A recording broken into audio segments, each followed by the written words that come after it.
angazi.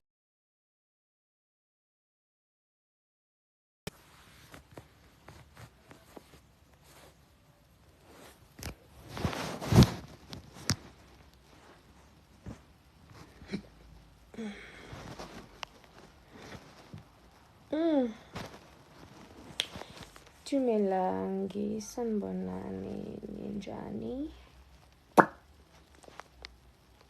Maybe got ruined today and then yazi ukuthi uma ngabe ngimoshekela usuku ngiyaye ngize kini. Angazi noma njengamanje ngisabulawa indlala yini. Hopefully ngizokwazi makufika ngizoba right. Ngicela ningakhohlwa-ke njalo ukuthi siyahlangana ngeyi-24 enquthu kusigaba ngengoma. Amathikithi asasekhona, khona i-VIP, kukhona nane-early bird tickets ayaphela month end. Hi Tholi Nyandeni, use-studio. Hi Lita, use-studio.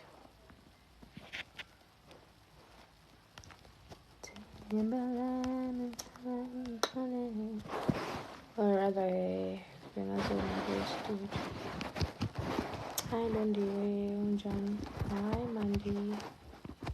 Ne-right kodwa?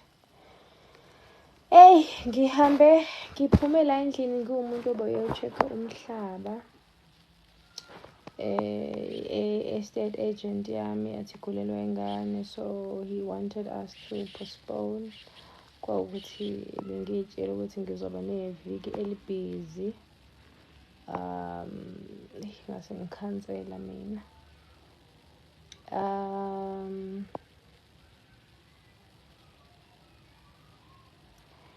And then from there ngavele ngahamba ngaya e-mall ngayothenga ama-foundation for i-gig enginayo, makeup-ing i-bride nama-bridesmaid akhe enquthu.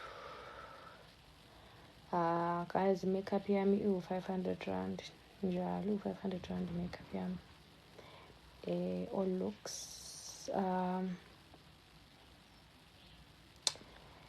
So ngawuthenga ama-foundation ngomuntu njengamanje nje oqaka ama-foundation shades abantu abamadaki. I think I know ama-foundation noma i-brand ama-foundations amahle abantu abamadaki, ama-Lancome. But now the budget is really tight. I-tight budget bazalwane. I can't right now afford i-foundation ka-900 per person. I mean per foundation shade, especially ngoba ngibona ngathi I have not mastered ama-shades wabantu abamadaki. Uyabo? Singabantu abamnyama mangabe uyi-dark ngiyangibona ukuthi siba ne-undertone ethanda ukuba orange, mangabe uyi-yellow bone siba ne-undertone e-yellow. Uyabo? So nje ngaphandle kwama-foundation abiza kakhulu. Lawa affordable njengamanje ngibona ngathi yaloko yangishaya ama-shade akhona, but ngihambileke ngayothenga amanye futhi ngizohamba nje nawo wonke. Uyabo? Sidlale u-mix and match ukuze kuphume ama-foundation a-right ukuze abantu babe bahle. Hi Njabulo, hi Maso, hi Khehla. Uphume e-studio Khumalo, uphume nje manje ntambama. Mama Khumalo njani, bengicela nifakele ingoma ethi akhona wami ku-YouTube please. Ayanda ngizokudlulisela lokho screenshot. Ngizokudlulisela lokho. Hi sicela ubuka i-comment yami on your new video. Hi Snes, Thanda Sami, okay. I will. Ngizoyibheka i-comment. Mfolo ngasho ngiyaphila, sawubona sesingathi awukho right nje. Right Sithandwa, yeah angikho right. Yes, and I have a tendency ukuthi mangekho right ngene la because somehow sithi masixoxa ngiyithole sengiba right. Uyabo? Angikho right. Yeah. Ngikhona into engiyenzile engabanga right and njengamanje isiyangikhonkotha la. Yabo siyangikhonkotha. So I am all to blame, but sizoba right. So my email address is munyainosipho@gmail.com. munyainosipho@gmail.com. Umnyai wami wezivenda. So it's MUNYAI nosipho@gmail.com. Ningangibuzi ukuthi kuhlangana kanjani nesibongo samavende. Ngizoyichaza mase ngine-energy noma mase ngidlile leyo nto leyo. Futhi niyangazi nginga-right ngizokwazi ukuthi ngikhulume isikhathi eside. If ngiseGoli ngifisa ungenze, do you do house calls? Nontokozo Maps? Yes, I do house calls, but I charge for petrol ukuthi ngisuke la ngisuka khona ngiza kuwena. But yes, I do house calls. Ngiyawenza njengoba ngitshenje manje ukuthi nje ngenquthu. So ukuphuma out of Joburg kuya ngama clients. So if you guys are 6 or more, ngiyakwazi ukuthi ngiphume. Uyabo, and akukho la ngafiki khona. I can't wait to hear what you're going to say today. Maqwabe, I honestly feel ngathi bangasheshe bakulethela ukudla kwami ka-Uber ukuze ngizokwazi ukuthi ngisheshe ngithole i-energy ukuze ngizokwazi ukukhuluma. Otherwise ngingayivala nje ngumuntu slow down esikanje. Uyabo. Thank you Fikile Ngubane. Oh, let me just start with something engifikelile that I don't know noma izongisiza, but ngithi angishare yabo. This is just me being realistic and me observing empilweni yami ukuthi okay kukanje nakanje. Uyabo. I feel ngathi into eke yaba i-priority mawusuzophela nje umnyaka manje kube i-makeup. Uyabo. Ngilo muntu ohlezi ezama ukucinga indlela yokuthi angayikhanda kanjani imali. Uyabo. So if my one business ngifile ngathi iba slow, angazi noma ku right noma ku wrong lokho, but ngiyazama ukuthi ngibuke ukuthi yiliphi elinye business engabalansisa ngalo in the meantime, because I'm unemployed. Yabo, umuntu nje self-employed eSouth Africa, umuntu unemployed hezinhle ningibona ngila ku headboard yami. Right. And so i-makeup yami ke i-makeup yami ke ngangengayenza before ongoye. Uyabo. So ngayibuyisela lokho ngoba bese ngibona ukuthi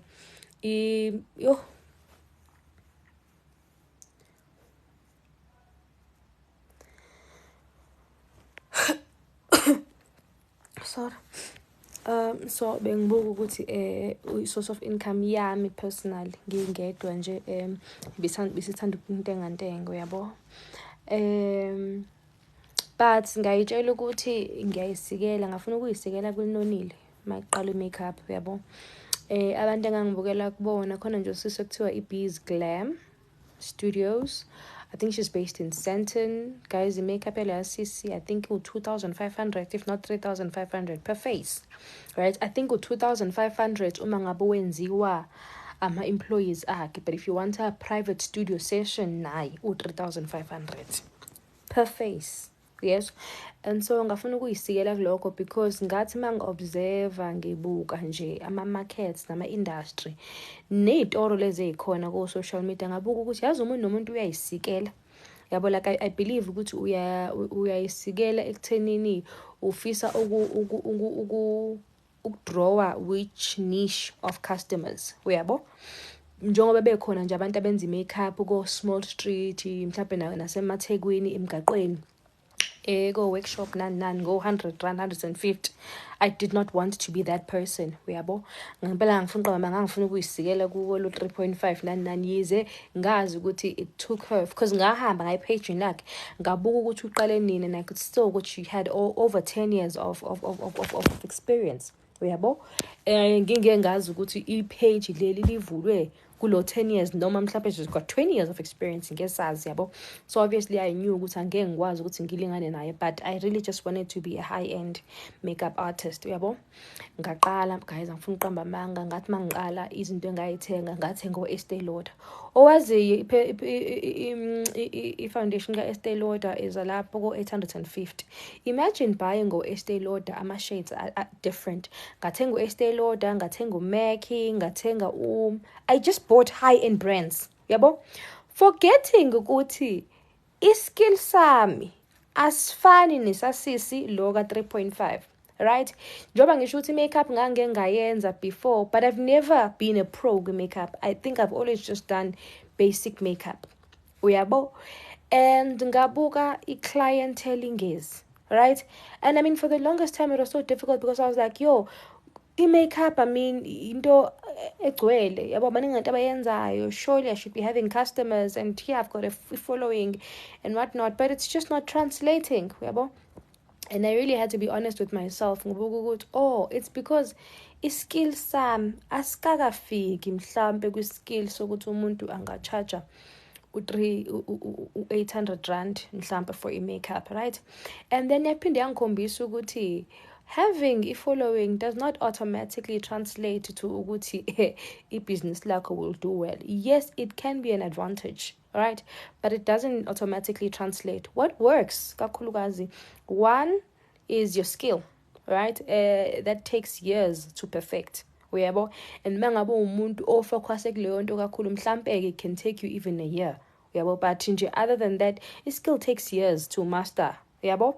And then bese kuba nalento ye-consistency. Yabo, mina I've allowed lezi zinto ey'fana no-anxiety, no-depression, and just how I generally feel most of the time dictates where my business goes. Kanti uma ngabe nani ngikhuluma nani-ke manje, uba ngabe umuntu okanjalo othi how you feel dictates the type of day that you're going to have, how you feel dictates the type of effort that you're going to put in your goals and in your dreams nakwikusasa lakho, ngeke uye ndawo. Yabo, I'm speaking because I currently feel like I'm in that position. Yabo, I could have done so many things. Yes, ngishayile makeup nje ngithi ukubrush ngoba isikhumba sami siluke si-actor up funny. But uma ngabe bengumuntu okholela ukuthi mhlawumbe who's that dedicated, kumele ngabe ngifikela ngayisula makeup, and then I tried the new products that I bought to make sure ukuthi ngiyayithanda yini finishing yakhona, ngiyayithanda yini application yayo, zingiphatha kanjani before I now go and try the makeup kwabanye abantu. Uyabo? So this is just i-2 cent yami ekuthenini ngibonga futhi naNkulunkulu for giving me the opportunity to be able to evaluate, ngi-evaluate yabo. Futhi ngisheshe ngikwazi uku-evaluate, uyabo, because I believe ukuthi ngisheshile. Ngithe mangibuka nje ngabuthi hayi man, something is not, it's konto ngahlangani la, yabo, ngabuka ukuthi it's my lack of consistency. I really lack consistency. Mina kuya ngokuthi ngifila kanjani. Angafili nje kahle ngalelo langa, that day is cancelled. Kanti le abantu who are successful kulo mhlaba esiphila kuwona abasebenzi according to how they feel. Yabo, but they show up each and every single day. Yabo, I remember nala ku-TikTok guys kunemali. Ize ingafani neyaka Facebook, but ku-TikTok kunemali. Right? Mina ngabona ukuthi TikTok wenziwa kanjani imali. But I lost kule consistency because I'm like, if I don't feel right, yabo, noma if ngizizwa ngathi ngiyagowa, and then I'm just not gonna use social media. Yabo. I hope my comment will uplift you. Sne ucommente kuphi sithando sami, is it here noma usho icommentile ngale kwi post yami leya. Hi Nokwanda Maseko, Sipho Gift, yebo noSipho Samatiwane lo, khona uthi noSipho Khumalo asethembe ukuthi kuyoze kulunge kushintshe isibongo. But okamanje ngisasebenzisa lesa sawubona amakhodi kabhoti. Hi Mdunge, hi Njabulo. So yes guys, bengisakhuluma kanjalo yabo, and lento ngoba ngisho ukuthi it is my personal experience, I'm hoping ukuthi naye omunye umuntu mhlawumbe ngamlekelela, just remembering ukuthi let your day not be defined by how you feel in the morning. Worst of all, don't let your day be defined by what somebody else does, yabo, or how you feel. Kukhona usise ngimbuka nje ngidlula, I think should be nganasikhathi, but wayichaza yona i-quantum mechanics le ngantshela ukuthi ngayifunda ku-YouTube ize ngingayenzanga iscience, but I think she explained quantum mechanics ngendlela ye-spirituality. Khona la azathi khona we are never experiencing reality.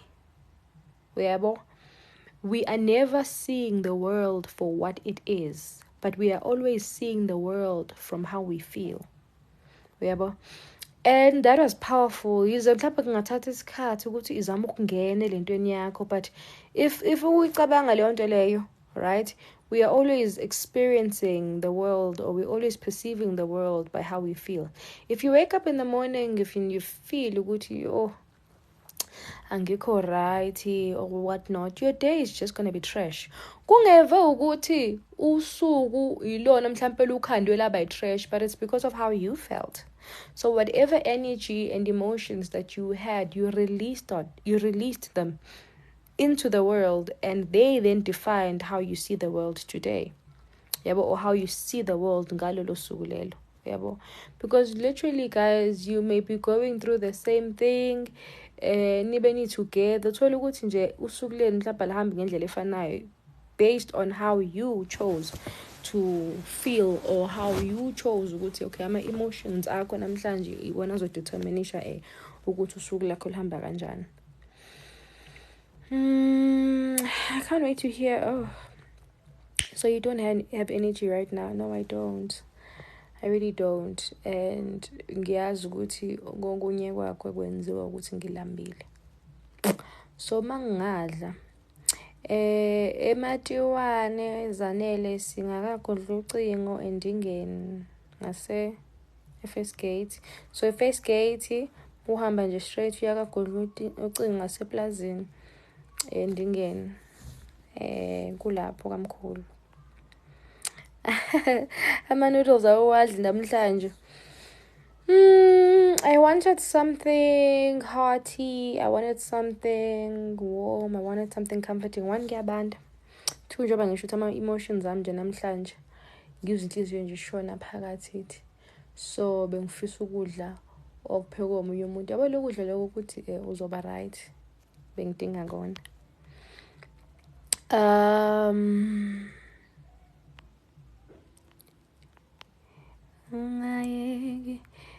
So sis uyafika yini eBlue Valley? I don't know where Blue Valley is. Mhlampe no-understand someone ngitshela ukuthi Blue Valley kuphi.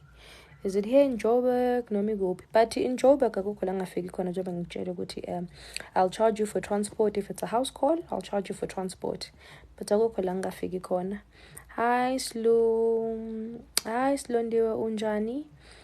Please share ukuthi wabona kanjani ukuthi TikTok unemali sawubona. Hi Bongeka Mlangeni. So angazi ngizothini. Ngifuna ukuchecka la ukuthi iyavela yini lento le. Ngizocela ukuthi ngibuye ngenzeke le because khona lamagama, these proper terms that I want to use. Ngindirect ukuthi uye kuphi yabo. But nje one way in which uTikTok ukhokha ngakhona le engayibona mina ile yokuthi so ama-artist especially lawa phesheya, ama-artist lawa phesheya enza ama-campaigns ehlangana kunye no-TikTok to promote their music. So i-artist izofika ku-TikTok ithi ifuna abantu basebenzise ingoma yakhe, right? Kwenza lama video nani and then bese uTikTok wenza leyo campaign anyana whereby uzothi ke if you receive then mhlambe kuzokhokhelwa i-top 10, kuleyo top 10 leyo and so kuyingoma ezintsha, so kuyingoma ezingatrendi, so kukancane ukuthi abantu abangenayo mhlawumbe following bathola ama-likes amaningi. So I think basebenzisa lokho. So uzothi uTikTok ngicela nisebenzise le ngoma le, wenze i-video that is in line with i-theme yale ngoma. Bazokutshela nje mhlawumbe ukuthi in line kuleyo theme leyo. Mhlawumbe ngathiwa nje ama-couples, ngenze example, noma ngathiwa nje wenza i-get ready with me but kube nale ngoma kwi-background, right? Then bese ukumnandi I think awuyi ngama-likes, I think uya ngama-views. So if you get 100k views, mhlawumbe ngenzeka ukuthi urenkwe as number 1, yabo, number 2 mhlawumbe ulo 50k views, number 3 ngokuhla kanjalo. So bese number 1 and you get paid in pounds and in euros and in dollars, right? So I remember nje kwakukhona I think I keep out 300 pounds. I'll calculate lapho ukuthi malini 300 pounds. Uyabo? And then kuyasikelana ke, so mhlawumbe number 1 uzothola 300 pounds, number 2 athola 200 pounds, number 3 mhlawumbe athola 100 pounds, bese laba abanye mhlawumbe bazokunika 50 pounds 20 pounds ngokwehla kanjalo. Njengoba ngisho ukuthi ukuze ngikwazi ukuthola ama-terms right ngamele ngiphume kulo live ngiphinde ngibuye manikufisa lokho ngingakwenza ke ukubona ukuthi ngayithola kanjani. But kukhona uTikTok Studio, so download TikTok Studio into yokuqala leyo.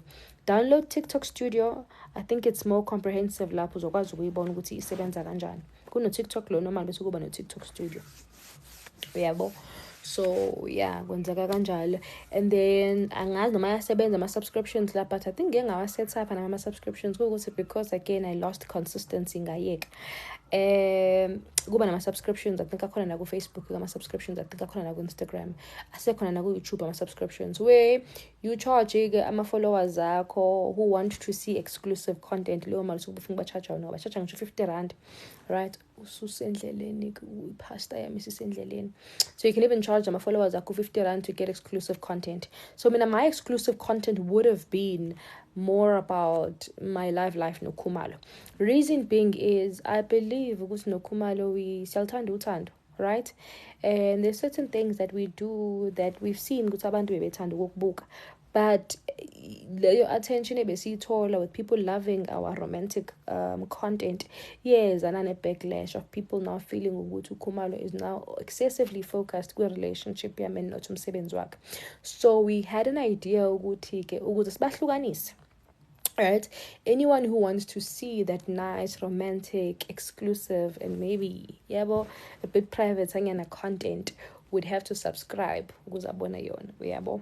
Kungaya ngisho yabo lento ngenza mina ngoba ngikwazi ukwenza nane makeup, mhlambe ngingakwenza kanjalo more detailed teachings ukuthi okay wenza kanjani mufuna ukwenza i-face beat kwasha kwacima nani nama makeup tips and whatsoever. Ngingawanika labantu abasubscribe nakwi-deco futhi ngenza kanjalo, nakwi-property futhi ngenza kanjalo, yabo. Kube nje nama-subscriptions where if you want that extra information khona leyo video leyo mhlawumbe khokho 50 rand, yabo. So ezinye zendlela eziba khona ke ziningi zona. Mangibuyile mhlawumbe ntambama mangiqeda ukudla ngizobe senginayo terminology right nokundirector kahle, but nje first step is download TikTok Studio. However, engikubonile ukuthi uTikTok in South Africa awukakakhokhi imali eningi. uFacebook yayikhokha ke imali, but now uFacebook udinga consistency. Mina njengamanje nje sinenkinga noFacebook, khona imali yami engaphumi because ngasetha ukuthi uFacebook ukhokhe into my business account, and my business account is NSD Trading. So kodwa uFacebook uveza i-invoice yami ezunosipho dlala. So njengamanje FNB yabona nje uyangisukela, siya back and forth ama-email into engasile, and they telling me ukuthi i-invoice yami ayibhalile igama lebhenki, uyabo, i-recipient yebhenki. So nje stakile imali yami, but uFacebook uyakhokha kuFacebook.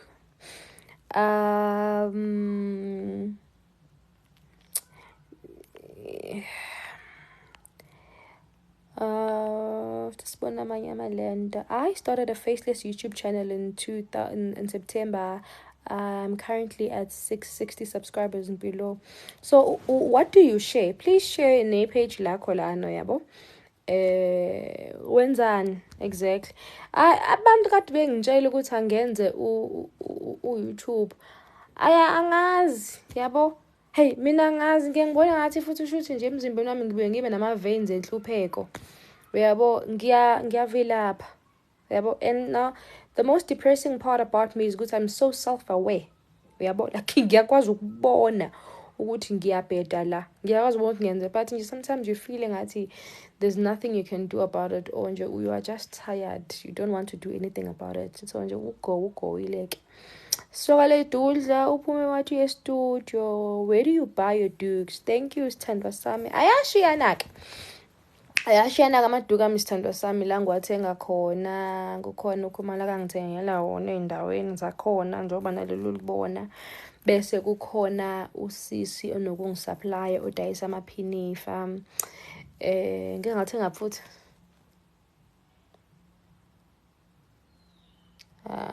khona ngeke ngawathenga edrobheni, ayiphuma namaphinifa, khona amaphinifa ngeke ngawathenga edrobheni. Kuphi la mgwaqo? Sengukhohliwe nkosami umgwaqo wakhona. Ngangithenga amaphinifa lawo enokuwabona ngiwagqokile. So yeah, angawathengi nje endaweni eyi-one. Wherever la ngifila khona ukuthi ngingathenga iduku ngiyalithenga. Ngiyabonga Thato Hearts. Thank you. Ngiyaphila talent Manqele, ngiyaphila. Please do it Thando on YouTube. You would get a huge number of subscribers. Please, it's near.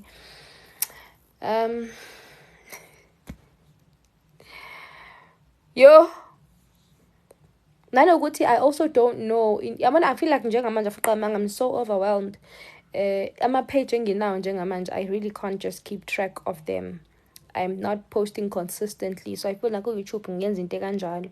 And nanokuthi I don't know. Ngizobona. I feel ngathi YouTube uba catchy if you're very personal and very relatable. So ngigamele ngeke ngikhuluma nanoKhumalo futhi. Uyabo? Yeah, ngiyangibona nje abantu engathi YouTube abo benza kahle. Sometimes they have to be a bit personal.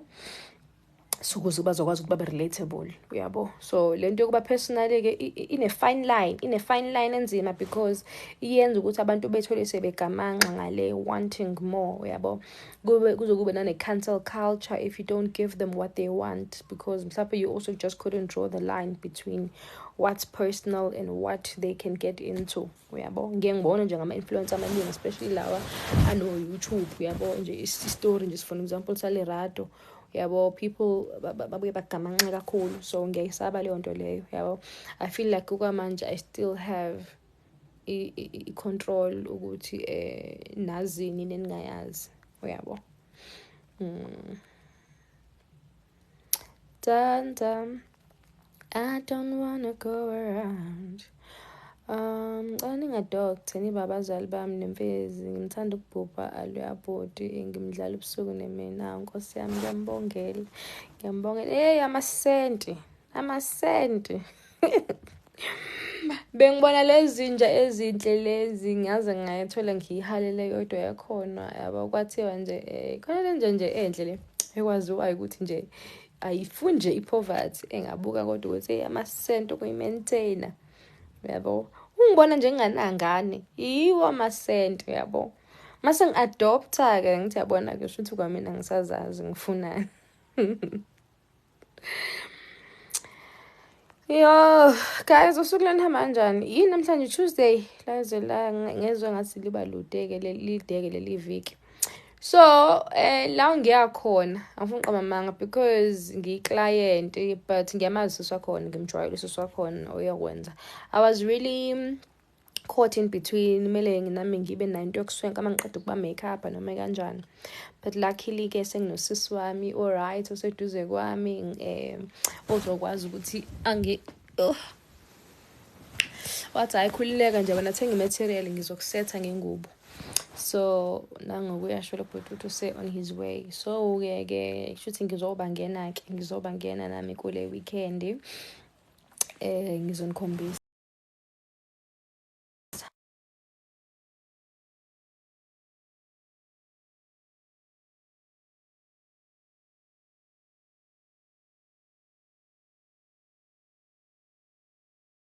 Ngifaka ukudla kwami now, I'm super excited. So ngizoba ngena-ke nami kule weekend. Ngike ngahalela uku-installa iphondo. But iphondo lichaza ukuthi kumele ngiqaqele rent engiyilukile ekhanda, and I can't do that. So kusho ukuthi nje kuzomele ngi-installe lokhu nje i-weave nje le normal, yabo. Le weave yami ngihlezi ngihlukubeze proud. Ngibangene ngayo, yabo, ayikho enyenzi.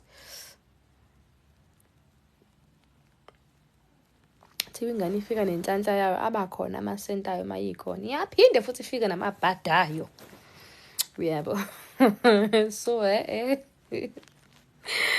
not yet, uyabo. Anginayo mina ngokuqala imoto ethi mina. Imoto enginayo imoto zala ekhaya, uyabo. That's all nice and sweet mangabe i-relationship isemnandi konke, uyabo. But when the going gets tough, I can lose all of these things, uyabo. So kwezinye zezinto ezenza ukuthi ngingakwazi ukuthi ngifole pregnant, yabo. Ngiyayicabanga nje, as ridiculous as it might be kwabanye abantu, but ngiyayicabanga nje ukuthi mangathiwa ngiyahlukana noKhumalo mhlambe ngiqeda kuzala, uyabo, ngizoyifaka phi iprem? Ngizoyifaka eteksini, ngizoyifaka ku-Uber, uyabo. So into ey'kanjalo nje zibuye zenza ukuthi singafuni ukumitha, uyabo. Yize kunganankinga nokuzalela public hospital, kodwa sengike ngezwa a lot of gruesome stories about abantu besifazane abazalele ey'bhedlela ezi-public. Khona nje besitrend nje most recently, was it Eddington Hospital, la khona usisi owazalela phansi. Ibitrenda nje leso sithombe lesi, ingane iwele phansi because onesi bebengenayo hospitality e-right kuyena, uyashona ingane yakhona, uyabo. Ayikho-ke vele into e-foolproof in life. However, la ngikwazi khona, ngisene-control khona, ukwazi ukuthi ngiy'vimbe ezinye izinto, ngiyaye ngizame ukuthi ngikwazi ukuy'vimba, uyabo. So ngiyakusaba-ke nakho lokho, yabo. And njengoba ngihlezi nje ngikhala ngamasenti mina ngihlezi ngikhala ngamasenti, ngeke ngicabanga ukuthi uma ngabe sekufika ingane, yabo, the difficult times will become even more difficult, uyabo. Ngibe nje nalelo bhadi, ngivele ngithole ingane egula njalo. Hawu uNkulunkulu wami, angithi uyabo. Ngiyibona nje ngisewumuntu emotionally unstable kanje. I think I'm one person who's extremely emotionally unstable. Ngizokwenze njani mase kufika le depression lena na-anxiety lena kukhona ingane? Nakudla kwami. Uyabo, ngiyaye ngisabe zonke lezo zinto lezo. I just don't want.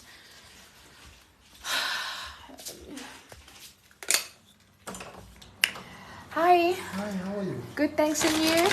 Thank you. 1926. 1926.